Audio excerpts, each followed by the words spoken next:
2025 সালে ফেসবুকে কি ধামাকা হতে যাচ্ছে অলরেডি কিন্তু ফেসবুক জানিয়ে দিয়েছে। 2024 সালটা কিন্তু আমাদের জন্য একটা খুবই খারাপ সময় গেছে। ফেসবুকে এত আপডেট, এত সমস্যা, কন্টেন্ট মনিটাইজেশনটা নিয়ে যেই সব ঝামেলা আমাদের পোহাতে হয়েছে, কিন্তু ফেসবুক জানিয়ে দিয়েছে 2025 সালে, মানে এই যে জানুয়ারির 1 তারিখ থেকে 2025 সাল সবকিছু একদম আপডেট করে সবকিছু ঠিক করে দিবে ফেসবুক। আর এত যে সমস্যা ছিল সেই সমস্যাগুলো কিন্তু আর থাকবে না। আপনারা আপনাদের প্রত্যেকটা আইডিতে যদি যান, আপনারা প্রত্যেকটা আইডিতে গিয়ে দেখবেন ফেসবুক কিন্তু অলরেডি এই অপশনটা দিয়ে আমাদের জানিয়ে দিয়েছে যে যত সমস্যা হয়েছিল 2024 সালে একটার পরে একটা আপডেট, আর প্রতি মাসে 2টা 3টা আপডেট, এত ঝামেলা হয়েছিল, সেই আপডেট গুলো কিন্তু আর থাকবে না 2025 সালে।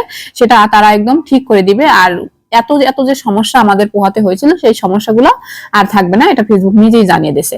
এই যে লার্ন মোর অপশনটা দেখতে পাচ্ছেন, এই লার্ন মোর এই অপশনটাতে যদি আপনি ট্যাপ করেন তাহলে আরো ডিটেইলসে আপনি দেখতে পারবেন যে আসলে ফেসবুক কি জানিয়েছে আর কি হতে যাচ্ছে 2025 সালে। আশা করি আমরা ভালো কিছু পাবো 2025 সালে ফেসবুকের থেকে। এখানে স্পষ্ট করেই ফেসবুক বলে দিয়েছে যে 2025 সালের জানুয়ারি মাসের 1 তারিখ থেকে তারা সবকিছু ফিক্সড করে দিবে। তাদের যে এত আপডেটের কাজ চলতেছে সেই সমস্ত আপডেটের কাজ শেষ করে তারা একদম ফিক্সড করে দিবে। ইউটিউবেতে কিন্তু এত সমস্যা নাই, ফেসবুকে এত সমস্যা, মাঝে মধ্যে মনে উঠে যায়, এখানে আসলে কাজ করতে মনেই চায় না। তো যদি আপডেট করে এগুলো সব ঠিক করে দেয় তাহলে অবশ্যই আমাদের জন্য ভালো। আমরা যারা কাজ করি ফেসবুকে, সবাই মন দিয়ে কাজ করবেন, সবাই ভালো থাকবেন। আল্লাহ হাফেজ।